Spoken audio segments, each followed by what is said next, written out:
लगभग 6 से 7 लाख बच्चे हमेशा विदेश ट्रैवल करते हैं हर साल, जिसमें से सिर्फ दलित कम्युनिटी के बच्चे सिर्फ 100, 200 या 500 बच्चे ही हो पाते हैं। तो वहाँ पर जाके लोग अपने टॉयलेट खुद क्लीन करते हैं, लेकिन जब वापस आ जाते हैं तो यहाँ पर उनको टॉयलेट क्लीन करने के लिए फिर वही वाल्मीकि, वही भंगी कम्युनिटी के लोग चाहिए। तो अगर कोई ये बोलता है कि नहीं नहीं, कास्ट डिस्क्रिमिनेशन सिर्फ इंडिया के अंदर है, बाहर नहीं है, तो ये सरासर मतलब झूठ है। इसके अंदर बहुत लोगों का बलिदान लगा है। बाबा साहब जैसे लोगों ने संविधान लिखा, अब हमारे माँ बाप को पानी पीने का अधिकार मिला, उन्होंने और मेहनत करी, हमें पढ़ने का अधिकार मिला, अब हम और मेहनत करके ये केसेस जीत के और तमाम वो चीज़ें करके और लोगों को अधिकार दिलवा रहे हैं। तो ये एक चेन सिस्टम है। मानव अधिकार जो मानव के बेसिक नीड्स पर लिखे गए। आपने मैग्ना कार्टा भी पढ़ा होगा। हम देखते हैं कि एलएलएम के विद्यार्थी हो या एलएलबी के विद्यार्थी हो, ये सब कानून की लड़ाई लड़ते हैं और जहाँ जहाँ पूरी दुनिया में अत्याचार होता है उस पर वो अपनी पैनी नज़र रखते हैं और लॉ के कैलकुलेशन के हिसाब से या टेक्निकल चीज़ों के हिसाब से उसकी रेमेडी भी खोजने की कोशिश करते हैं। ऐसे ही इसी फहरिस्त में आप हमारे साथ एक मशहूर शख्सियत है सुशांत सिंह जी, जो पूरे देश और दुनिया में काम करते हैं और अलग अलग विविध संगठनों से भी जुड़े हैं। सर, आपका स्वागत है। कैसा लग रहा है सबसे पहले दीक्षा भूमि पर आके? आपका पहला रिमार्क क्या रहेगा? बहुत ही अच्छा अनुभव मेरा हुआ, और किस तरीके से बाबा साहब ने इस जगह को चुना, उसके क्या रीज़न रहे होंगे, मैं उसकी अब परिकल्पना कर सकता हूँ। पहली बात, नागपुर अपने आप में ही नेचर वाइज काफ़ी ज़्यादा ब्लेस्ड एक सिटी है, काफ़ी ग्रीनरी है यहाँ पे। और दूसरी चीज़ ये कि यहाँ के जो अम्बेडकरवादी लोगों से जिनसे भी मिला, बड़े ही हम्बल, काफ़ी वेलकमिंग, और किस तरीके से बाबा साहब को अपने वो चेस्ट के ऊपर ऐसे प्राइड लेके चलते हैं। हाँ जी। कि जो हम हैं बाबा साहब की वजह से हैं, और हम बुद्ध धर्म को फॉलो करते हैं। और किस तरीके से एक जो एनलाइटनमेंट की जो उनकी जर्नी रहती है, कि जो जो जो दीक्षा के अंदर दी गई है या धम्मा के अंदर दी गई है, कि किस तरीके से आपको अपनी पर्सनैलिटी पे काम करना है, चाहे तो वो चाहे स्टूडेंट्स हों, चाहे वो बड़े हों, बूढ़े हों, उनके अंदर वो मतलब उस रिफ्लेक्ट होती है। मैं हाँ जी। सुबह जो है नागालोक भी गया, यहाँ भी आया और तमाम लोगों से मिला। बहुत अच्छा एक्सपीरियंस मेरा नागपुर का रहा है। देखिए, यहाँ से ही सर हम देखते हैं कि 7 समंदर पार पूरी अम्बेडकरी जो एक मूवमेंट है, जी अम्बेडकराइट ईरा है, वो फैल गया। जी। आप लंदन से भी पढ़ के आए जी। और हम देखते हैं कि लंदन का कल्चर और वहाँ के अम्बेडकराइट लोगों का कल्चर क्या एक ऐसा ताना बाना है आपस में, ऐसा जी। कुछ क्या साझा कर पाएंगे? जी, पहली बात, मैं नेशनल लॉ यूनिवर्सिटी दिल्ली में हाँ पढ़ाई जी, करी। हाँ फिर जी। मैं ह्यूमन राइट्स की पढ़ाई करने के लिए, एलएलएम करने के लिए SOAS यूनिवर्सिटी ऑफ लंदन गया, हाँ। जहाँ पे मैं स्टूडेंट यूनियन में प्रेसिडेंट भी बना 2 बार। एंड वहाँ पर हमने बाबा साहब के नाम पे अम्बेडकर स्टूडियो भी बनाया। और जाते ही 2 चीज़ों से मेरा एनकाउंटर हुआ। पहला कास्टिज़्म और दूसरा अम्बेडकरवादी लोग। तो ये कहना भी बिल्कुल सही होगा कि विदेश की धरतियों पे भी कास्ट की जो प्रैक्टिसेस हैं, यहाँ से डिफरेंट हो सकती हैं, लेकिन वहाँ पे प्रैक्टिसेस हैं। और दूसरी चीज़ ये कि वहाँ की जो अम्बेडकरवादी जो कम्युनिटीज़ हैं, मैं यूएस के अंदर भी लगभग 5 महीने लगभग रहा, तो वहाँ की भी अम्बेडकरवादी जो लोग हैं, वो उस चीज़ को वहाँ भी कारवां को आगे ले जाने का काम कर रहे हैं। कि जिस तरह से वहाँ पे रविदासिया गुरुद्वारा हैं, बुद्ध विहार्स हैं, वहाँ पे अम्बेडकर सेंटर हैं, और बुद्धिस्ट सेंटर्स हैं। तो तमाम वो लोग जो हैं, जो यहाँ से गए और वहाँ पे बाबा साहब को थैंकफुल हैं, और बुद्ध धर्म को जो फॉलो करते हैं, उनकी कोऑर्डिनेशन अपने आप में बहुत अच्छा है, पीसफुल है वहाँ पे। और किस तरीके से उनकी आने वाली जनरेशन इस कल्चर को आगे लेकर जाए, और यहाँ से जो बच्चे जाते हैं वो उनके साथ इंगेजमेंट करते हैं और इंटरैक्टिव सेशंस करते हैं, कि यहाँ से जो हमारे समाज के, दलित समाज के जो बच्चे हैं, वहाँ जाके अपने आप को एक अलग और अलोन फील ना करें। तो काफ़ी अच्छा उन लोगों का कंट्रीब्यूशन है सोसाइटी के अंदर। हम देखते हैं कि जैसे भारत में हम देखते हैं कि आए दिन खबरें आती है एट्रोसिटी की जी।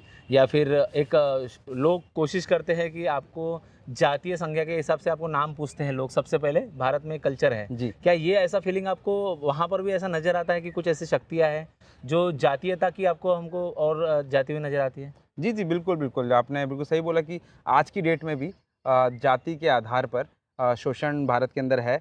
हम लोग सुनते हैं किस तरह से पानी पीने के लिए मार दिया जाता है, हाँ जी। घोड़ी पे चढ़ने के लिए, बुलेट के ऊपर, और मूछें रखने के लिए, मतलब तमाम वो छोटी-छोटी चीज़ें। जब मैं लंदन गया तो वहाँ पे एक चीज़ बहुत पहले, सबसे पहले हुई कि एक बार मैं किसी रेस्टोरेंट में बैठा था, तो किसी से बात हुई, तो वो जापान से थे। तो मैंने बोला कि I am from India, he said I am from Japan. तो उन्होंने बोला अच्छा इंडिया में हो, अच्छा कौन से धर्म में हो? और मैंने कहा बोला कि हम लोग इंडियन ही हैं, और मतलब कि सारे धर्म हैं वहाँ पे। बोलते अच्छा आपकी कास्ट क्या है? ओके। तो एक ये लंदन में हुआ है, जापान के लड़के ने पूछा। ओके। तो जापान के लोगों को भी या फिर किसी इंटरनेशनल कम्युनिटी को भी ये चीज़ बहुत अच्छे से पता है कि वहाँ पे कास्ट डिवीजन बहुत ज़्यादा है इंडिया के अंदर। तो उन्होंने वो सीधा क्वेश्चन ये पूछा कि आप किस कास्ट से आते हैं? तो मेरे लिए बड़ा शौक था कि लंदन में आके भी लोग कास्ट पूछ रहे हैं। फिर दूसरी चीज़ ये आती है कि यूनिवर्सिटीज़ के अंदर काफ़ी बच्चों को कास्ट को लेके प्रॉब्लम आई है, वहाँ पे केसेस भी हुए हैं कास्ट के लंदन में? लंदन के अंदर, यूके के जैसा अंदर। कुछ आप शेयर कर पाएँ? एक एक केस ये हुआ था कि एक लड़की जो है वो क्लासरूम में कुछ इवेंट खत्म होने के बाद she was helping in cleaning out things, है ना। तो उसको बोला कि भाई तुमको यहाँ करने की ज़रूरत नहीं है, अब तुम वाल्मीकि यहाँ नहीं हो, और तू क्या रहे, मैं तुम वाल्मीकि हो, तुम you don't have to do it because you are coming from schedule caste. Okay, okay. तो मतलब जाति के आधार पर उसको टॉन्ट मारा गया। और उसके अलावा एक चंदेओक केस है यूएस के अंदर, यूके के अंदर कॉस्को एक केस है जो कि यूएस के अंदर है। उसके अंदर दिखाया जाता है कि किस तरह सप्लाई चेन के अंदर भी कास्टिज्म एग्जिस्ट करता है। तो जाति के आधार पर जो सोच यहाँ से लोग बाहर जा रहे हैं, जो कि एक डेटा कहता है कि लगभग 6 से 7 लाख बच्चे हमेशा विदेश ट्रैवल करते हैं हर साल, जिसमें से सिर्फ दलित कम्युनिटी के बच्चे सिर्फ 100, 200 या 500 बच्चे ही हो पाते हैं अच्छा, उस संख्या में? उस संख्या के अंदर, ओके, क्योंकि ओके। हमारी लिमिटेड स्कॉलरशिप्स हैं। Okay, okay. स्कॉलरशिप्स के बियॉन्ड बच्चे नहीं जा सकते हैं क्योंकि इनको लोन भी नहीं मिल पाता है। ज़्यादातर जो गरीब समाज से आते हैं, दलित समाज में, हाँ जी। तो उनके पास उतना ना फंड्स होता है, ना मीन्स होते हैं कि वो लोन ले पाएँ। तो उनका पार्टिसिपेशन मतलब कुछ ही संख्या में, अगर मैक्सिमम आप लेंगे तो 1000 बच्चे 2 लाख बच्चों में से जा पा रहे हैं सिर्फ यूके, या फिर टोटल जो है 5000 बच्चे मान लीजिए 7 लाख में से, तो आप देखेंगे रेशियो बहुत कम है। तो पहला आपका डिस्क्रिमिनेशन ये हो जाता है कि आपको इक्वल एक्सेसिबिलिटी नहीं मिलती है। ओके। दूसरा, अगर आप वहाँ पहुँच जाते हैं, काफ़ी गंभीर मुद्दा है ये। काफ़ी गंभीर मुद्दा है, स्कॉलरशिप बढ़ानी चाहिए कम से कम। इसमें थिंकर्स और ओरेटर्स ने काफ़ी सोचने की ज़रूरत है। आप सफाई की बात कर रहे थे।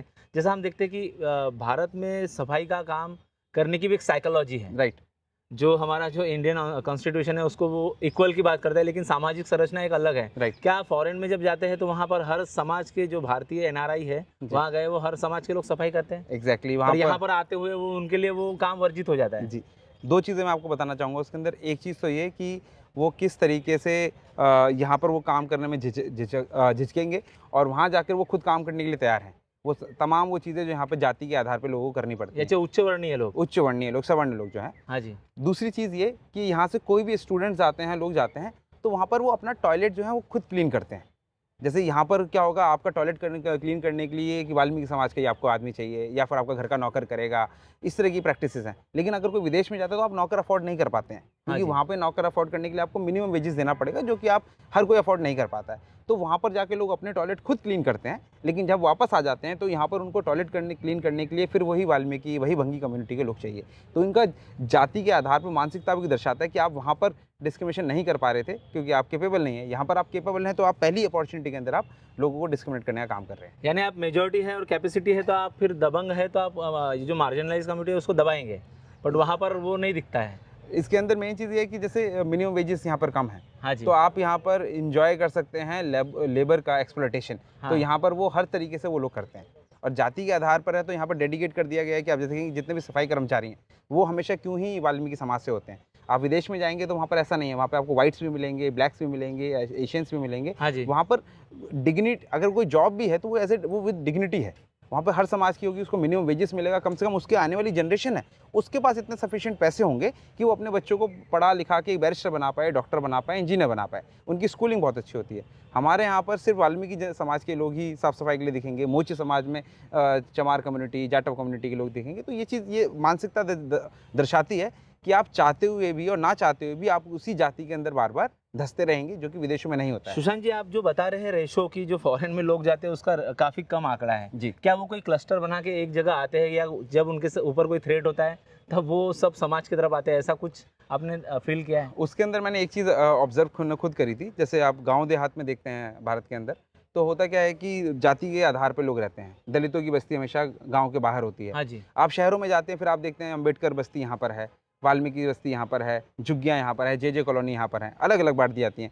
वही चीज़ आप विदेश में जाएंगे तो मैंने वहाँ पर एक और चीज़ ऑब्जर्व करी कि जाति के आधार पर लोग अलग अलग कम्युनिटीज़ में आसपास अपने आप को वहाँ पर प्लेस करते हैं। तो मतलब लोग उस तरफ जैसे यहाँ पर प्रैक्टिस करते हैं, कोशिश ये रहती है कि नहीं वहाँ पर घर नहीं लेना है, क्योंकि यहाँ पे तो वो दलित रहते हैं जो लंदन में रहते हैं। तो इस तरह की मानसिकता वो खुल के नहीं बोल सकते हैं, लेकिन वो सटल तरीके से जो मैंने अपने एक्सपीरियंस में देखी है, तो वहाँ पर भी वो गेटोइजेशन जैसे यहाँ पर गाँव में देखोगे, आप शहर में देखोगे, सेम चीज़ आपको विदेशों में भी देखने की। यानी बाबा साहब का जो सेंटेंस है कि ये समस्या जो जातिवादी समस्या दुनिया की समस्या बन जाएगी, तो ये वो उसी का विकराल रूप है। ये बहुत बड़ा रूप है। मैं यूएस के अंदर लगभग 5 महीने था, तो मैंने 14 स्टेट्स में ट्रैवल किया। वहाँ के तमाम अम्बेडकरवादी सोच के संगठन जो चलाते हैं उन लोगों से मिला, बाबा साहब के तमाम अम्बेडकर भवन्स पे मैं गया, और मैंने वहाँ पर जाके ये चीज़ देखी कि किस तरीके से पहला अम्बेडकरवादी सोच के जो लोग हैं बहुत ही सेल्फलेस तरीके से वहाँ पे मेहनत कर रहे हैं, कम्युनिटी को एक सेफ स्पेस देने की कोशिश कर रहे हैं। दूसरी चीज़ ये कि ये गंदगी जो है जाति की हर जगह जा रही है, उसका जीता जागता कारण ये है कि अब आपको कॉर्पोरेट ऑफिसेज़ के अंदर सबसे कम रिप्रेजेंटेशन मिलेगी। सरनेम देख के आपको इंटरव्यू के लिए बुलाया जाता है, उसमें आप कुछ कर भी नहीं सकते हैं। दूसरी चीज़ ये कि 2008 के अंदर एक Chicago times, this matter of record, okay. Chicago times या न्यूयॉर्क टाइम्स, अगर आप कोई भी आपके दर्शक जो हैं गूगल करेंगे तो हाँ आपको जी। वो नज़र आएगा कि ऑनर किलिंग कास्ट के बेसिस पे शिकागो के अंदर हुई। मतलब एक दलित समाज का लड़का था और एक सवर्ण क्लास की लड़की समाज की लड़की थी, दोनों ने शादी करी, उनका एक बच्चा था। दूसरी बार वो प्रेग्नेंट भी थी, तब उन तीनों को जिंदा जला दिया गया शिकागो के अंदर। ये तो ये यूएस यानी की घटना भारत में देखा जाए तो एट्रोसिटी का केस है। एट्रॉसिटी का, ऑनर किलिंग का केस है, और ये सेम चीज़ बाहर भी हो रही है। तो ओके। अगर कोई ये बोलता है कि नहीं नहीं कास्ट कास्ट डिस्क्रिमिनेशन सिर्फ इंडिया के अंदर है, बाहर नहीं है, तो ये सरासर मतलब झूठ है।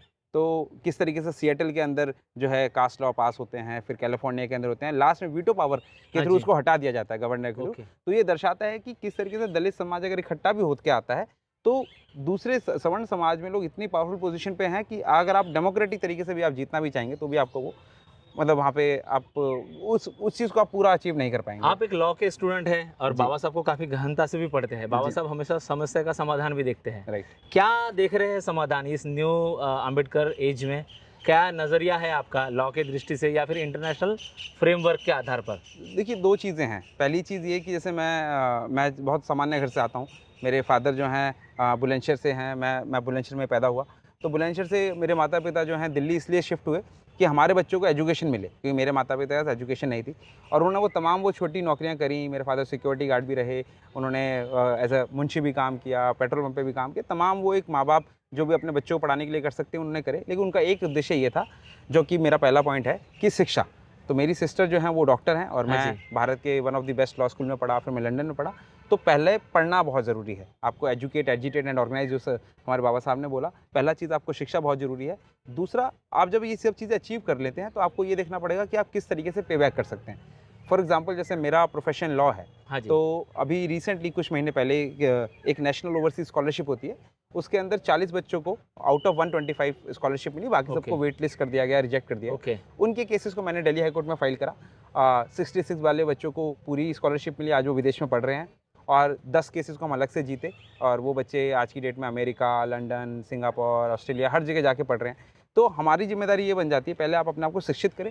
दूसरी ये बन जाती है कि आप अपने ही स्किल्स में, अपने प्रोफ़ेशन के अंदर कम्युनिटी को आप पे बैक किस तरीके से करें। यानी यूनाइट भी हो जाए यूनाइट या फिर और तरीके इजाद कीजिए। मतलब आपको एक सेंस बहुत जल्दी डेवलप करनी चाहिए कि जो भी आप अचीव कर रहे हैं, जो भी मैं अचीव कर रहा हूँ, ये मेरे समाज की बदौलत ही मैं कर रहा हूँ और मेरे ऊपर अच्छा। बहुत ये एक मीथ होता है जी, या कि उनको लगता है कि हमारी अचीवमेंट है, नहीं, पूरे नहीं, समाज की अचीवमेंट ये है। पूरे समाज की अचीवमेंट है। इसके अंदर बहुत लोगों का बलिदान लगा है। बाबा साहब जैसे लोगों ने संविधान लिखा, अब हमारे माँ-बाप को पानी पीने का अधिकार मिला, उन्होंने और मेहनत करी, हमें पढ़ने का अधिकार मिला। अब हम और मेहनत करके ये केसेस जीत हाँ के जी। और तमाम वो चीज़ें करके और लोगों को अधिकार दिलवा रहे हैं। तो ये एक चेन सिस्टम है। ये हमारी एक जो फ्रेटर्निटी है समाज की, ये एक फैमिली है।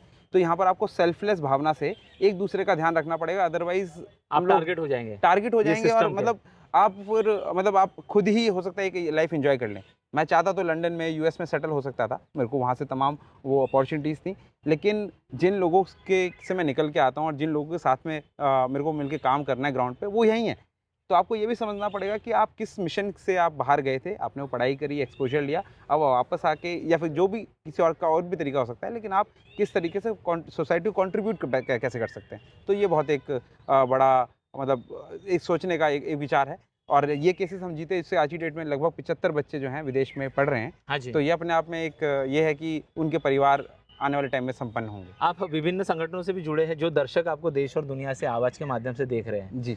क्या सजेशन देंगे और क्या फ्यूचर के एम्स और गोल, जो जातीयता है तो उसके रेमेडीज़ के साथ आप क्या सोचते हैं, क्या प्लानिंग है? जी, मैं 2 ग्रुप्स को मैं चलाता हूँ। एक है ग्लोबल अम्बेडकराइट स्कॉलर्स एसोसिएशन, जिसका मेन रूप उसका ये है, एक फॉरेन एजुकेशन के लिए लोगों को मेंटरशिप देना। दूसरा ये कि एक इस तरह की विचारधारा है कि दलित के नाम पे सिर्फ आपको गरीब जैसे पिक्चरों में पोर्ट्रे कर दिया जाता है कि ये तो दबा कुचला है, या फिर ये बहुत, इसको कुछ खाना पीना नहीं आता, इसको पहनना नहीं एक आता। मानसिकता मानसिकता क्रिएट करी जाती है। लेकिन बहुत सारे स्कॉलर्स हैं जो कि हमारे समाज में वो दलित कम्युनिटी से आते हैं। सूर्य जेंगड़े हैं, उसके बाद रोहित वेमुला थे, हाँ जी। तमाम एक स्कॉलर्स की कम्युनिटी है।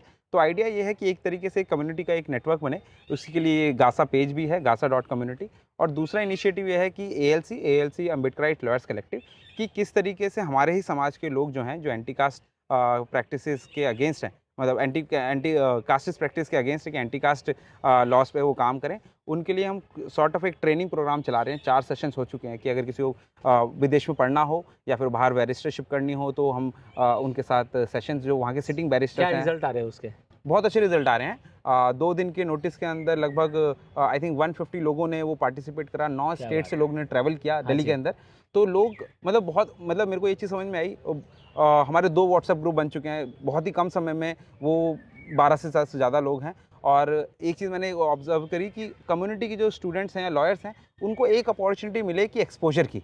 हर कोई हो सकता है नेशनल लॉ स्कूल ना जा पाए, हर कोई लंदन ना जा पाए। हाँ जी। ये हमारी रिस्पॉन्सिबिलिटी बनती है कि हम अपने कॉन्टैक्ट्स को, अपने नेटवर्क को यूज़ करके हम डायरेक्ट इंटरेक्शन जो है कम्युनिटी से कराएँ। और बच्चों का और लोगों का, मतलब कि जो प्रोफेशनल्स हैं, उनका बहुत अच्छा रिस्पॉन्स है। मतलब उनके अंदर एक जो एक ईगरनेस होती है कि आपने हमें ये सेशन आप ऑर्गेनाइज़ कर रहे हैं, तो हम उसके अंदर आके अटेंड करेंगे।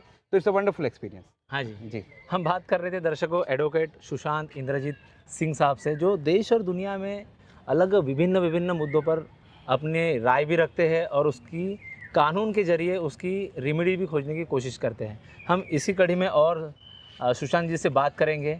आप बने रहिए, आपके कमेंट्स और आपके जितने भी रिप्लाई होंगे भविष्य में हम कोशिश करेंगे कि सुशांत जी से वही बातों पर उसका उत्तर खोजने की कोशिश करेंगे। थैंक यू, धन्यवाद। जय भीम, नमोदय।